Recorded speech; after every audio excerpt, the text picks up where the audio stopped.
The National Petroleum Authority, NPA, has set up a committee with full backing from the Energy Ministry to review the price deregulation policy. Now, the committee is drawing its members from the NPA, the Energy Ministry, the Association of Oil Marketing Companies, bulk oil distributing companies, and the Chamber of Petroleum Consumers. Civil societies in the sector, however, have been asked to submit proposals or make inputs.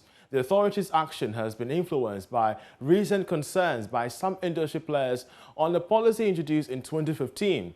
Abbas Ibrahim Tasunti is head of pricing at the NPA. The issues of price undercutting have been brought to our attention. But as I mentioned, NPA has a view of all the prices that oil marketing companies are buying products from the BDCs and also what margins they are putting their price board up.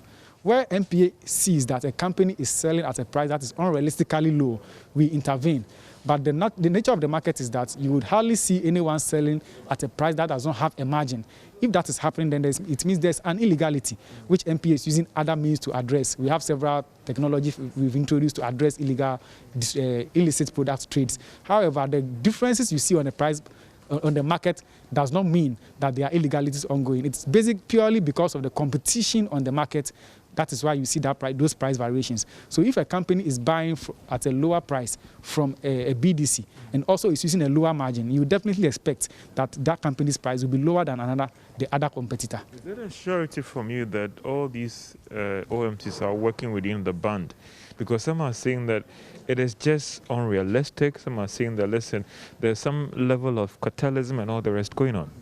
So from our point of view, with respect to the pricing, we want to give consumers assurance that we have seen the prices, and the prices you see on the market are not something you should be worried about. They are working within what the law says, the prescribed petroleum formula, they are working within that. Whenever NPA, like I said, based on our reviews, we see that a company is pricing unrealistically, action is taken, but that hardly happens because of the level of competition. So with respect to price undercutting in particular, that is something that has come to our attention, and we are looking into that. I get the understanding from you that now there's a committee in place looking at, because the concern in recent times is that, let's take a second look at this whole price deregulation policy. What is this committee doing? Are they looking at the whole deregulation policy, or they are just looking at aspects of it? So, as you know, the deregulation policy came into effect in July 2015, and it's exactly 6 years since its implementation. It's only necessary and important that we review it and see whether it is achieving its purpose.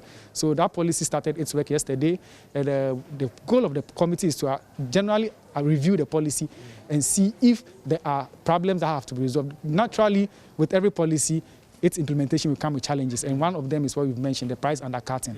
It's one of the things we are looking at to see how we can put in measures to make sure that OMCs and BDCs are operating within the framework that they are supposed to work. So the price regulation policy at the end of the day is going to make recommendations to address some of these issues. But generally, all the stakeholders agree that this regulation policy has worked, but for the players, the BDCs and the OMCs, issues of price undercutting is a concern to them, and we are going to come up with recommendations to address that. Some of them are worried that it appears that looking at the way the direction of the pricing is going, they may struggle to sustain this policy. They think that the time has come for this policy to be looked at again. Would that also look at that as well, whether we should still even go ahead with the full price regulation, or we should get back to the olden days? So like I told you, almost everyone in the committee, every stakeholder agrees that the price regulation policy is a good policy. So we are only looking at how to make it work properly as expected. So that is what we are doing. We are going to come up with how to make the policy work, but I don't think anyone so far from all the reviews we've heard, anyone wants to go back to regulation, because like you know, the regulating products have its own challenges, which no one really wants to go back to. So we want to see how we can rather make the deregulation policy work better, but not to go back to where we were when we were regulating price and leading to subsidies which government could not afford. Finally, do I get from you that NPA has taken action against some oil marketing companies from lifting because of some concerns? NPA takes action, and I don't have the numbers in fact with me here, but NPA has taken a number of actions against companies that are involved in illicit activities. Including lifting as well? Yes. And do I get the concern from you that it is happening and it's going to happen as long as these players fail to comply with market regulation? NPA is not going to allow any company to go against the law.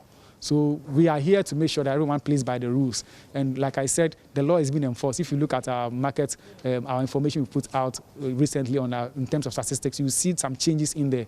And it's a reflection of some of the actions NPA is taking. And if you speak to industry players, they will tell you some of the actions NPA is taking. So NPA is actually taking actions to make sure that these activities that go against natural business are not allowed to go on.